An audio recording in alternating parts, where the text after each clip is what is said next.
Madère FM, toute l'actualité sur Madère FM. S'il est quelqu'un qui est bien loin de l'absurdité d'une société, bruissant dans un concert de contre-vérité, de velléités incompréhensibles, d'acharnement, de jusque-boutisme, d'une vérité juridique variant au gré de la puissance, c'est Serigne Ahmadou Bamba. Le saint pour qui des millions de personnes, toutes confessions et confréries confondues, se rendent à Touba pour le Magal. La 129e édition, excusez du peu, mais quel moment pour nous dire nos vérités et nous conformer enfin à l'esprit et à l'héritage de celui qui refusa toute corruption de toute nature qu'elle fût, toute compromission, quelque mielleuse se présenta-t-elle. Homme de vérité, enraciné, il choisit la voie du Seigneur et de son prophète, paix et salut sur lui, tournant le dos à l'insignifiance des lambris. Le pouvoir d'ici-bas, une étoile filante dans l'univers, une parenthèse, rien de plus que l'illusion de moments de grâce fugaces qui disparaissent comme fumée dans le vent. Merci Serigne Touba pour la leçon. De ta sobriété et de ta foi inébranlable se confirme l'allégeance au juste. Eh bien, parlons-en du juste. Non pas de l'unique, sur qui des voix plus autorisées le feraient, mais de notre conception de l'adjectif et de nos rapports avec. Qui se comporte, agit conformément à la justice,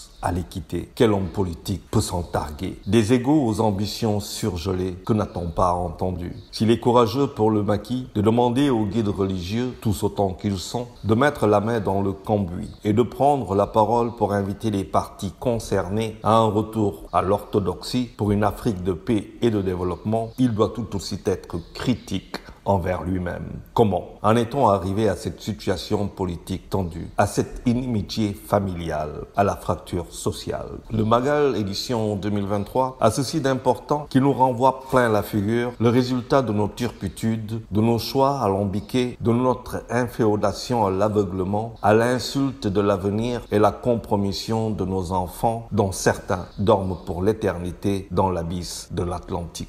Qu'il est funeste notre tableau. Fort heureusement, le Magal 2023 nous renvoie à l'esprit de Serigne Touba. Il nous invite à cette intelligence historique et sociologique, la vertu sénégalaise, vers laquelle nous pouvons et devons nous retourner pour nous tirer d'affaire. Parce qu'après tout, de quoi s'agit-il, sinon de sortir du pétrin dans lequel nous sommes rentrés? Cette 129e édition du Magal invite à l'introspection, à l'application stricte et sans réserve de ce qui est et doit être juste. Tout le reste n'est que baliverne, expression sournoise de culpabilité silencieuse pour le seul bénéfice de ceux qui le nourrissent, le développent. De la première cellule économique, soit la famille, le projet de vie d'un foyer, à la gestion sobre, vertueuse, solidaire de nos avoirs, en passant par l'opposition et la société civile. Les supports et moteurs de croissance s'imposent le juste, le savoir, le savoir-être, le savoir-faire, le savoir-dire, afin que le pouvoir ne soit pas le fruit de perceptions diverses, le passe-droit d'élu est nommé boulimique, inéluctablement éphémère. Le rendez-vous de Touba est aussi une prière,